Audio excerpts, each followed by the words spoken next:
All right, it's Walk 97.5. Tommy Conway, glad to be hanging here today with our special guest in studio, Chris Daughtry. What's up, brother? Hey, how you doing? Good to see you. So, Good to see you as well. Busy day, I guess? It's been a busy day. It's been a busy week. Yeah. Little TV, a little bit of this, a little bit of that. Yeah. That and every chance I get, I go straight back to bed. Sleep in between. Sleep in between. Rest up. Yeah. And it's not going to get any better because tomorrow, big day. Big day. Album Launch. release, Cage to Rattle. Absolutely. Help me out here. Is this sixth, fifth? Fifth. Sixth if you included the greatest hits, but this would be the fifth studio album, yeah. So tell me what the deal is with Cage to Rattle. Now, you've been working on this one, I guess. Well, Baptized was 2016? 13. No, really? Yes. Oh, because then Greatest Hits came out. Yeah. I started writing songs for Cage to Rattle back in 2015, back when we were gearing up to put the Greatest Hits out. And at the time, we were just writing. We were thinking the record, we would put the Greatest Hits out, do the record the next year, and just one thing led to another and just kept getting pushed and pushed and pushed. But we're finally here. We're finally releasing this thing. So, would you say like some of these records are from different places because they were written earlier, later? Yeah. I think they were all coming from different places in my life at the time, but somehow they have a common thread. Now, what can we expect from Cage to Rattle? Did you stray away from anything that you usually do? Break down any barriers? We tried some things. We brought more guitars back since the last record, so sure. I think fans will be excited for that. But I think it was a natural evolution of where we've been and where we are now. It feels like a more mature record in a lot of ways. Explain to me how you came up with Cage to Rattle. I know you just got your tattoo. Well, the term Cage to Rattle came from a song on the record called Death of Me.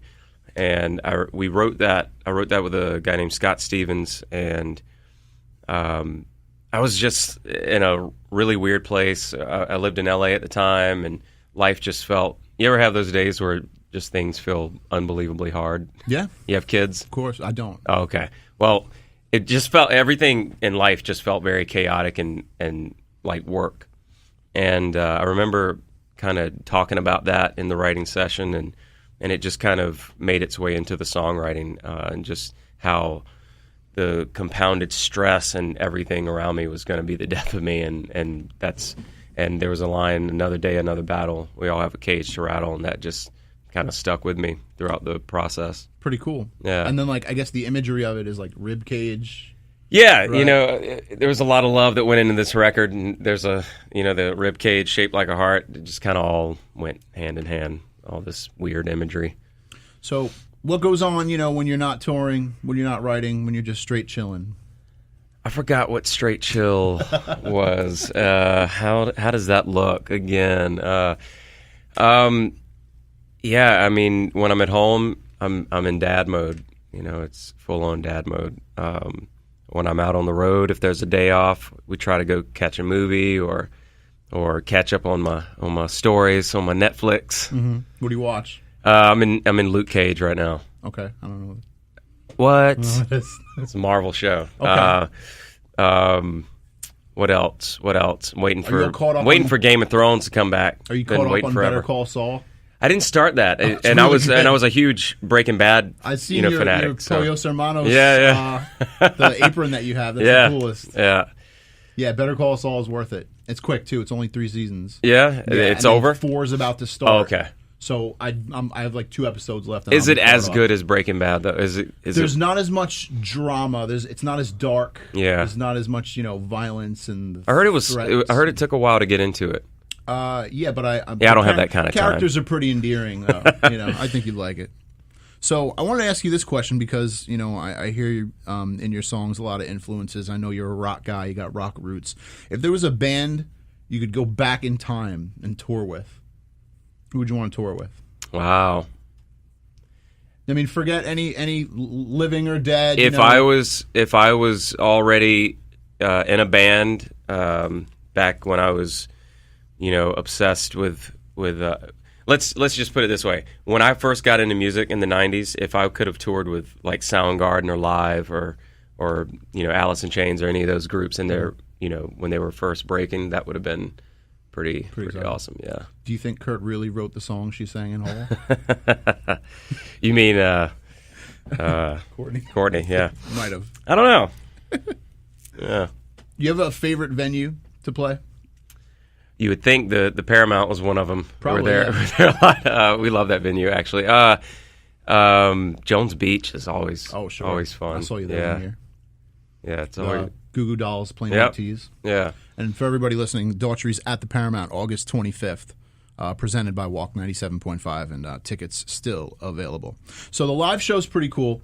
One thing I've learned, whether it's the acoustic trio, whether it's Jones Beach, whether it's the Paramount, you guys bring it. Straight up bring it every time. Well, thank you. What's going to happen this time around? There's a Cage to Rattle tour? Yeah, it's going to be a lot more production than the last time we were at the Paramount. I think we have the best light show and production that we've had since we've been a band. We have 5 albums to pull from now. How do you do that? How do you do that? Like, for example, the other day I just saw Taylor Swift, and if it can't please everybody. She's had so many albums, so many songs. You've had a lot of hits, man. Like, I look into our library here, and like, how can you squeeze all of them in? Like, how do you please everyone? Well, we don't. There's certain. Of course, there's always going to be someone that was like, "Why didn't you play this song?" or "Why didn't you play this song?" And some songs just, even if they were radio hits, they don't always translate live. Like, they don't always have the same effect. And as a matter of fact, there's certain B-sides we play that have way more effect than some of our radio songs. You feel it in the room. Yeah, and so we always kind of take mental note of those and go, well, that song went over like a fart in church, or or maybe we should swap that out for something else. So we're always like, changing the set list depending on how it feels and leaving a slot to cover the weekend or whatever. Yeah. What's the one we've been doing lately? We were doing some U2. Did Metallica on the last Nickelback tour, so yeah, it's I think it's always open for some cool cover. Yeah, can't wait. So I thought we'd do a quick game of Cage to Rattle trivia. All right, and I'm trying not to make these too hard for you. Yeah, please. But every response, I don't want to lose. Every question involves Cage to Rattle. All right, something of that nature. The 1996 film where Nicolas Cage plays FBI agent Stanley Goodspeed. What year was this? 96. Nicolas Cage. He's chemical weapons expert Stanley Goodspeed. Was it Face Off? Close. Same era. Okay. It was the hostage situation on Con Air. Alcatraz. Con Air. No. The Rock. Damn it! The Rock with Sean Connery. Actually, don't know if I ever saw that movie. Don't kill me. I don't think I saw it. Excellent. All right. Martial artist and Hollywood star who was one of the original characters in the Mortal Kombat series of films and video games. Are we talking about the actor or the name of the character? That would be Johnny Cage. Yes. Sorry. Nicely done. Yeah. See, I wasn't sure if we were going to have the full band here. I figured everybody could just shout out answers. Yeah. But now Chris is like, spotlight's just on you here. Okay. Segments of keratin fit loosely inside one another to create a sophisticated warning system for this 1 to 8 foot reptile. What? I didn't even hear the first part of that. Segments of keratin fit loosely inside one another. Segments of carrots?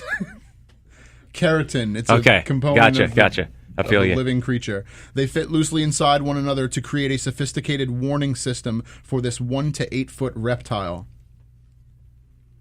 They're venomous.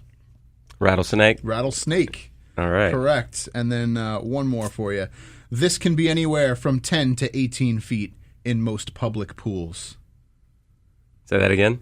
This could be anywhere from 10 to 18 feet in most public pools. The deep end. That would be the deep end. Yes. And we're very happy to be playing that for you. And fantastic. Great record. Chris, thanks for your time, man. Thanks for having me. Absolutely. On the 25th.